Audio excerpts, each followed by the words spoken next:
আসসালামু আলাইকুম, সবাইকে স্বাগত আমাদের ডিপার্টমেন্টাল যে পরীক্ষা সেই পরীক্ষার ক্লাসে। তো আমরা পেপার 1 দিয়ে শুরু করছি, পর্যায়ক্রমে পেপার 2 এবং পেপার 3 সেটারও ক্লাস সংযোজন করা হবে। তো যারা ইতিমধ্যে যারা ডিপার্টমেন্টাল পরীক্ষা দিয়েছেন তারা নিয়মকানুন বেশ কিছু জানেন, তবে সবার উদ্দেশ্যে যারা ফ্রেশার আছেন তাদেরও কিছু বিষয় জানার প্রয়োজন আছে। তো আমরা যখন এই বিসিএসে জয়েন করি বা সরকারি চাকরিতে যখন আমরা জয়েন করি তখন আমাদের এই চাকরি পার্মানেন্ট করতে হয়, বিসিএস যারা আছে স্থায়ী করতে হয়। তো এই প্রসেসটা আসলে কি এবং প্রমোশনের জন্য আমাদের চাকরির কি কি পরীক্ষা, এই বিষয়গুলো আমি শুরুতেই আপনাদের একটু ডিসক্রাইব করে নিচ্ছি। আমরা আসি, আমি ডাক্তার শাহাদাত হোসেন জুয়েল, আমি এমবিবিএস পাস করেছি স্যার সলিমুল্লাহ মেডিকেল কলেজ, এবং যে ডিপার্টমেন্টাল পরীক্ষা সেইখানে আমার কৃতিত্ব আছে এবং আমার চাকরি জীবনে এটা আমার কাছে অনেক বড় একটি বিষয়। হয়তো অনেকেরই অনেক ধরনের অনেক বড় বড় সাফল্য আছে, তো আমার কাছে আমার এই সাফল্যটা আমি বেশ তৃপ্তি অনুভব করি। তা আমি বিএমএ ফাউন্ডেশন করেছিলাম, সেখানে আমি ডিজি অ্যাওয়ার্ডেড ফার্স্ট হয়েছিলাম 81তম যেই ফাউন্ডেশন ট্রেনিংটা ছিল সেখানে। তো এখন আমরা তাহলে একটু ইন্ট্রোডাকশনের জায়গাটাতে চলে যাই, যে আপনি সরকারি চাকরিতে বিসিএস চাকরিতে জয়েন করার পরেই দুটো জিনিস আমাকে প্রথমে চাকরি স্থায়ীর জন্য করতে হয়। একটা হলো ফাউন্ডেশন ট্রেনিং, বুনিয়াদী প্রশিক্ষণ যেটা বলে ফাউন্ডেশন ট্রেনিং, যেটা ডক্টরদের জন্য 2 মাস 2 মান্থ, এবং যারা অ্যাডমিন ক্যাডার আছে তাদের জন্য 6 মাস, এবং যারা অন্যান্য ক্যাডারগুলো আছেন 2 মাসের বেশি তাদের।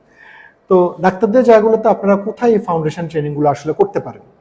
ফাউন্ডেশন ট্রেনিংগুলো ঢাকার মধ্যে যেমন বিয়াম আছে খুব ভালো, তারপরে 2 নম্বরে নীলক্ষেতে আছে, হ্যাঁ এনএপিডি, তারপরে আছে আপনার বগুড়াতে আছে, বা ঢাকার মধ্যে আরেকটা জায়গা আছে সেটা হলো মাতোয়াইল যেটা আছে মাতোয়াইল। এছাড়া কক্সবাজার বিয়ামও আছে, কক্সবাজার বিয়াম। বেশ কিছু জায়গায় আপনারা এই ফাউন্ডেশন ট্রেনিংটা 2 মাসে করতে পারেন, এবং এটা খুবই চমকপ্রদ ট্রেনিং। শুরুর দিকে খুব বোরিং মনে হয়, কিন্তু পরবর্তীতে আসলে দেখবেন যে খুব কান্নাকাটি হচ্ছে, এবং এরকম একটা বিষয় শেষ পর্যন্ত হয় আর কি, যারা করেছেন এখন পর্যন্ত। তো এবার আসি যে এই ফাউন্ডেশন ট্রেনিং 2 মাস এটা আপনার কমপ্লিট থাকতে হবে, 2 মান্থ, এবং এখানে আপনি পরীক্ষা দিবেন, সার্টিফিকেট পাবেন। যে 40 জন আপনারা করছেন সেখানে আপনার পজিশন তৈরি হবে, সেখানে অনেক ধরনের অ্যাক্টিভিটি সেখানে আছে। হ্যাঁ, সেটা আপনি কিভাবে খাবেন, কিভাবে চলাফেরা করবেন, খেলাধুলা থেকে শুরু করে আপনার একাডেমিক, ওখানে বেশ কিছু পরীক্ষা হয়, সব কিছু পারফরমেন্সের উপর ভিত্তি করে আপনি একটা পজিশন নিয়ে সেখান থেকে বের হবেন এবং সেখানে সার্টিফিকেট দেওয়া। এইবার আরেকটা অংশে যেটা হলো যে এই যে ডিপার্টমেন্টাল পরীক্ষা, বিভাগীয় পরীক্ষা যেটা আমরা বলি, এই বিভাগীয় পরীক্ষা টোটাল পেপার হলো 3টা। একটা হলো পেপার 1 যেটা বলি, একটা হলো পেপার 2, এবং 3 নাম্বারটা হলো পেপার 3 হিসেবে আমরা ইন্ডিকেট করি।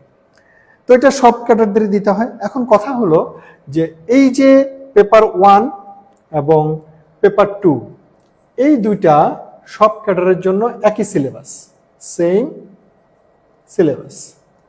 সিলেবাস। আর পেপার 3 যেটা, এটা যদি আপনি ডাক্তার, আপনার আসবে মেডিকেল সায়েন্স থেকে, আপনি শিক্ষা, আপনার আসবে শিক্ষার যে জায়গা থেকে, আপনি অ্যাডমিন, আপনার আসবে সেই সাবজেক্টগুলো থেকে। অর্থাৎ পেপার 3 আমরা যারা ডক্টর আছে আমরা পড়বো হলো মেডিকেল সায়েন্স।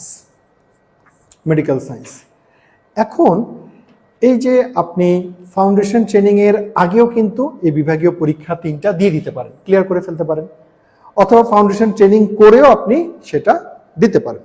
এটা একটা ব্যাপার। এবার আপনাকে আমি ছোট ছোট কিছু তথ্য বলি। সেটা মনে করেন যে আপনি বিভাগীয় পরীক্ষাটা হয়তো আগে ক্লিয়ার করে ফেলছেন, তারপর আপনি ফাউন্ডেশন ট্রেনিং করলেন। এখন এই দুইটা যখন একত্রে আপনার পাস বা ক্লিয়ার থাকবে বা করা হয়ে থাকবে, তখন আপনি আবেদন করবেন যে আপনার চাকরি স্থায়ী হওয়ার জন্য। এবং দেখা যায় যে 4 থেকে 8 মাস পর্যন্ত সময় লাগে, আপনার একটা গ্যাজেট বের হবে, আপনি সেখানে মন্ত্রণালয় থেকে যে গ্যাজেট বের হবে, তারপরে আপনার চাকরি পার্মানেন্ট হবে। তো আমরা পার্মানেন্ট হওয়ার পরে দেন আপনি সিনিয়র স্কেল নামে আরেকটি পরীক্ষা আছে, সিনিয়র স্কেল। এই সিনিয়র স্কেলের একই রকম পেপার 1, পেপার 2 এবং পেপার 3, 3 ধরনের পরীক্ষা সেখানে আছে, 3টা পরীক্ষা আছে। এই সিনিয়র স্কেল পরীক্ষা পাশ করার পর আপনি প্রমোশনের জন্য গ্রান্টেড হবেন, প্রমোশন পাওয়ার জন্য আপনি উন্নতি হবেন। এখন এই প্রসেসটা সম্পন্ন করতে কেউ হয়তো 2-3 বছরের মধ্যে করে ফেলতে পারে, কারো হয়তো 10-12 বছরও লেগে যাচ্ছে, বিভিন্ন কারণ লাগতেছে, মাঝখানে হয়তো দেয়া হচ্ছে না, বা আপনি হয়তো কোনো কোর্সে ছিলেন, কোনো ডেপুটেশনে ছিলেন, সব কিছু মিলে এই বিষয়টা সমস্যা। এখন আপনাকে আরেকটা বিষয় মাথায় রাখতে হবে যে এই 14 বছরের মধ্যে, চাকরি শুরু থেকে 14 বছরের মধ্যে যদি আপনি সবগুলো ক্লিয়ার না করেন, তাহলে কিন্তু আপনার প্রমোশন জটিলতায় পড়ে যাবেন।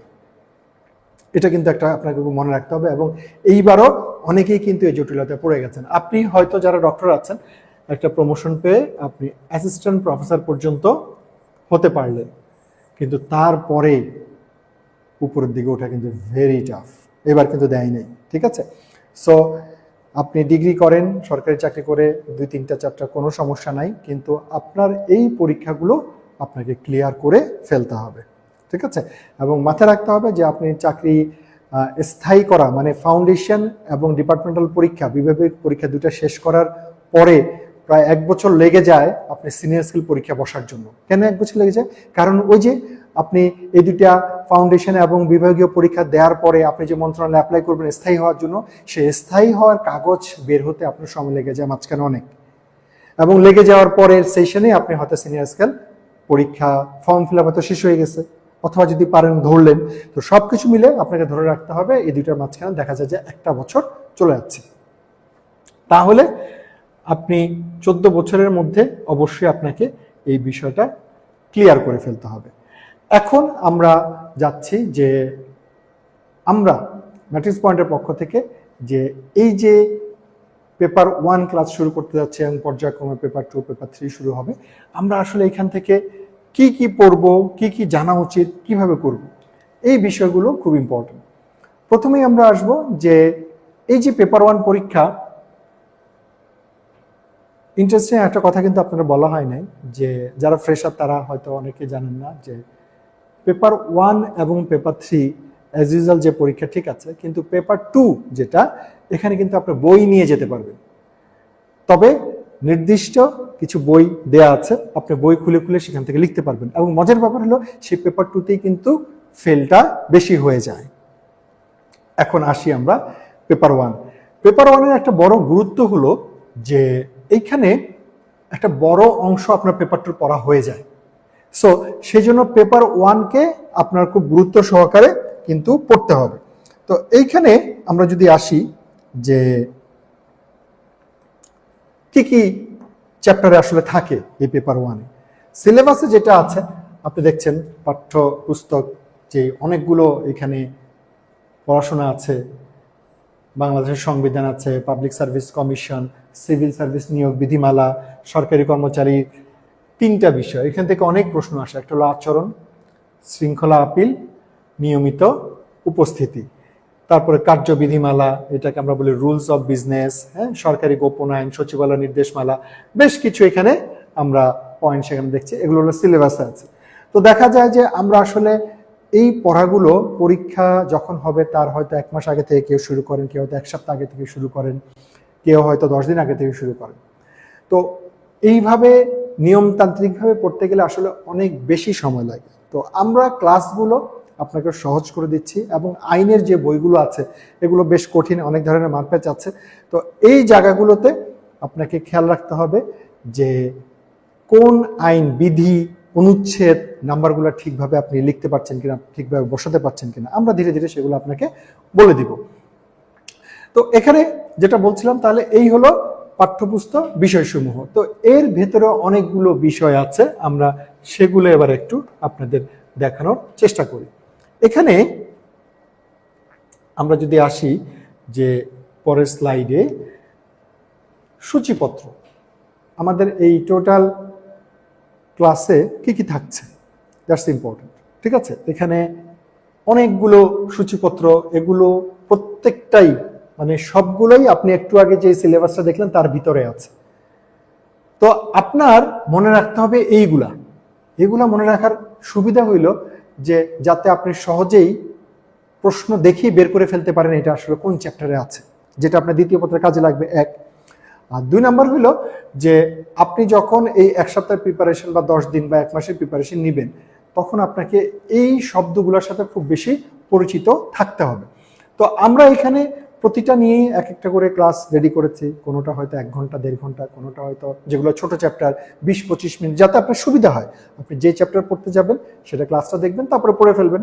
এবং আমরা আপনাদের এই প্রতিটা ক্লাসে বই আকারে তো বের করে দিবই, এবং পাশাপাশি যে কয়দিনের মধ্যে পূর্ণাঙ্গ বই আমরা না যাচ্ছি, এই ক্লাস বেসিসে মানে লেকচার শিটে আমরা না যাচ্ছি, ততদিন আপনারা পিডিএফ দিয়ে দিব, আপনাদের সমস্যা না। আর বই তো আপনাদের আছে, কি কি বই সেটা আমরা দেখাচ্ছি শেষ দিকে, ওরিয়েন্টেশনের শেষ পর্যায়ে।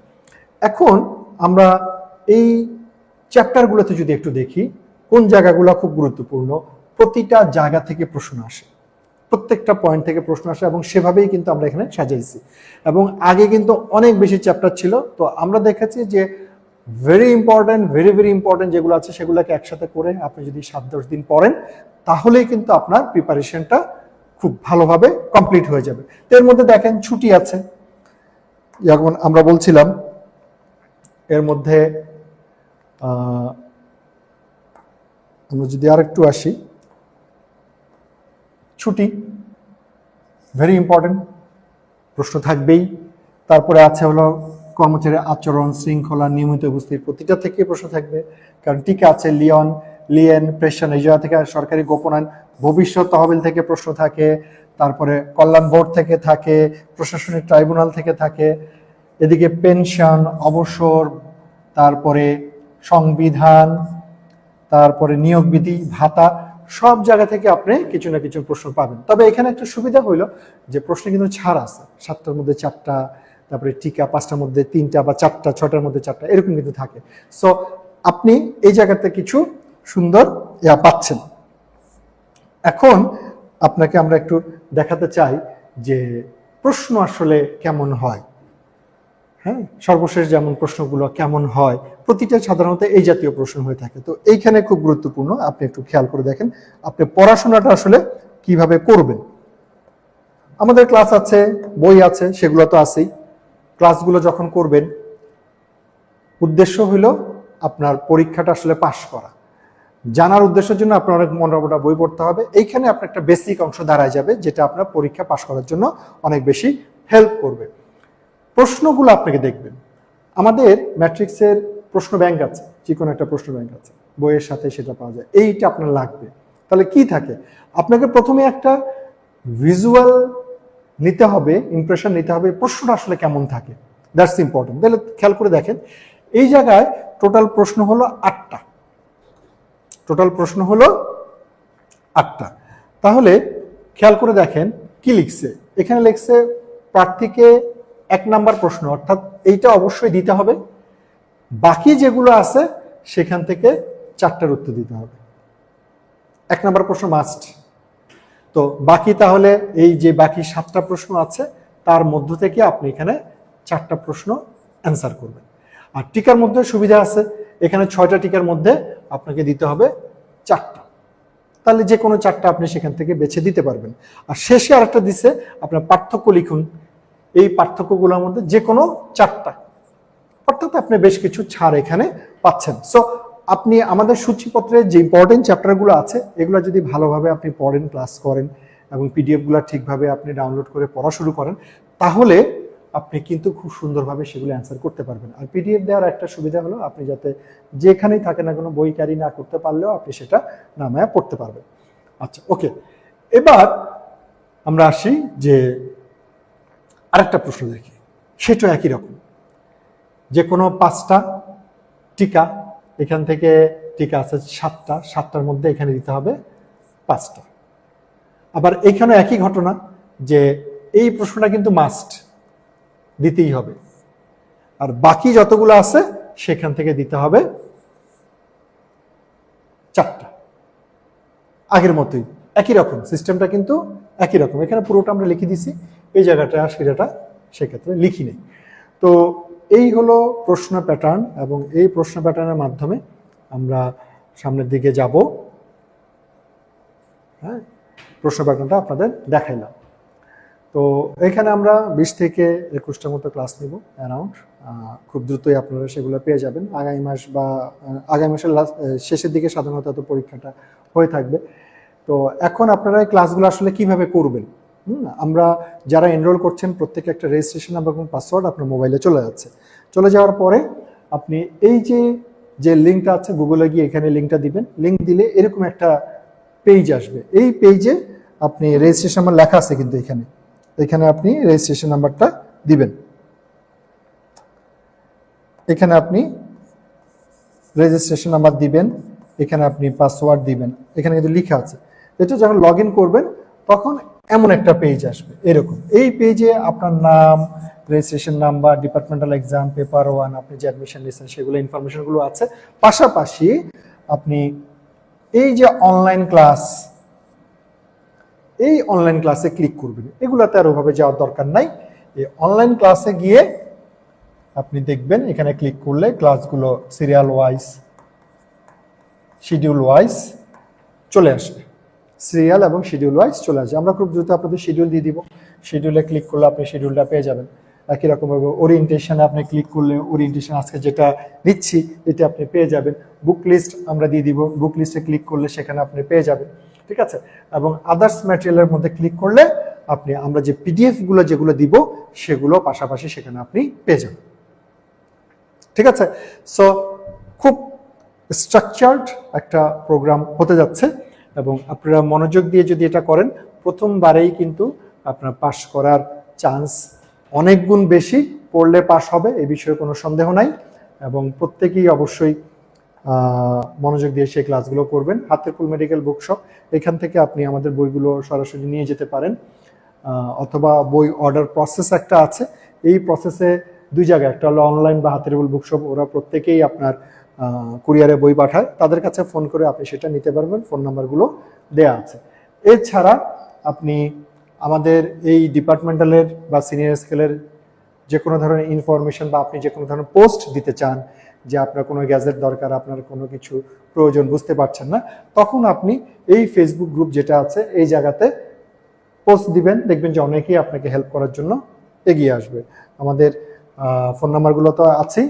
তো আশা করছি আপনারা খুব ভালো একটা ক্লাস পাবেন, এবং আপনার এই প্রিপারেশনে ম্যাট্রিক্স পয়েন্ট ভালো আপনাকে হেল্প করতে পারবে। তো এই ছিল আমাদের আজকের আয়োজন, যেটা আমরা আপনাদের দিতে চেয়েছিলাম, এবং যেটা হলো আমরা বলতে চাচ্ছিলাম বই কি কি লাগবে। এই দুটো হলো টেক্সট বই হিসেবে ধরা হয়, অনেক আইন কানুন সেখানে আছে, মোটা মোটা বই, আপনি এটা নিয়ে নেবেন। আর যারা ডিপার্টমেন্টালের জন্য বই নেবেন, এই 3টা বই, এবং এটা হলো আপনার বিগত বছরের কোশ্চেন, যেগুলো আপনার যে বুক অর্ডার প্রসেস যেটা বলেছে সেখান থেকে আপনি কালেক্ট করতে পারবেন। আর ক্লাসে যে আমরা প্রেজেন্টেশন যেটা আছে, যে পিডিএফগুলো আছে, সেটা আপনি ওই যে একটু আগে দেখিয়েছি, সে অনলাইনেই ওই আপনার যে ওয়েবসাইট, আপনার যে নির্দিষ্ট একটা অ্যাকাউন্ট তৈরি হবে, সেখানে পিডিএফ আকারে সবগুলো পেয়ে যাবেন। আশা করছি এই বইতে অনেক ধরনের ইনফরমেশন আছে, সেগুলো গুছিয়ে পড়বেন, তাহলেই কিন্তু আপনার প্রিপারেশনটা খুব ভালো একটা জায়গায় যাবে। আর সর্বশেষে আরেকটা কথা বলবো, আপনি যখন কোশ্চেন ব্যাংকটা নেবেন, কোশ্চেন ব্যাংক নেওয়ার পরে চেষ্টা করতে হবে সবসময় যে এই কোশ্চেনের পাশে দাগায় রাখতে। কি দাগাবেন? যে এই যে বাধ্যতামূলক অবসর, এটা বইয়ের কত পেজে আছে, ধরুন মনে করেন যে 80 নাম্বার পেজ, এটা লিখে রাখতে হবে। শিক্ষা ছুটি, এটা বইয়ের কত নাম্বারে আছে। সংযুক্ত তহবিল, এটা বইয়ের কত নাম্বারে আছে। এইগুলা আপনার সাময়িক বরখাস্ত, এটা বইয়ের কত নাম্বারে আছে, পেজ নাম্বারটা কত, এগুলোভাবে আপনি কিন্তু লিখে রাখবেন। এতে করে যেটা হয়, প্রশ্ন দেখলে আপনার কনফিডেন্স কিন্তু বাড়বে, এবং কোশ্চেনের পাশে ওইখান থেকে আপনি গিয়ে পড়ে ফেলবেন। এটা একটা পদ্ধতি। আর আরেকটা পদ্ধতি হলো চ্যাপ্টার ওয়াইজ পড়া। চ্যাপ্টার ওয়াইজ কোনটা? এই যে এইভাবে, আরেকবার একটু দেখাই দিই। চ্যাপ্টার ওয়াইজ হইল এইভাবে, এইভাবে আপনি প্রথমে ছুটি পড়ে ফেললেন, যা আছে ক্লাস করলেন, ছুটিটা পড়ে ফেললেন। সরকারি কর্মচারী আচরণ পড়লেন, শৃঙ্খলা পড়লেন, নিয়মিত উপস্থিতি, এগুলো পড়ে ফেললেন। তারপরে আপনি কোশ্চেন সলভে যান, তাহলে আপনার পেজ বের করতে খুব সুবিধা হবে। কোশ্চেন সলভ কিন্তু আপনাকে করতে হবে, এটা একটু মাথায় রাখবেন, তাহলে কনফিডেন্স অনেক বেশি বাড়ে। আর এগুলো খুব কঠিন পড়া না, আমরা খুব সহজ করে নিয়ে আসছি, ভাষাগুলো খুব চলিততে নিয়ে আসছি, আপনার কাছে একদমই কঠিন মনে হবে না, এবং এগুলো আমরা খুব সুন্দর করে বুঝায় পড়াবো। পাশে থাকবেন, আমরা ম্যাট্রিক্স পয়েন্ট অলওয়েজ আপনার সাথে আছে। থ্যাংক ইউ, ভালো থাকবেন, দেখা হবে ইনশাল্লাহ পরের ক্লাসে। ধন্যবাদ।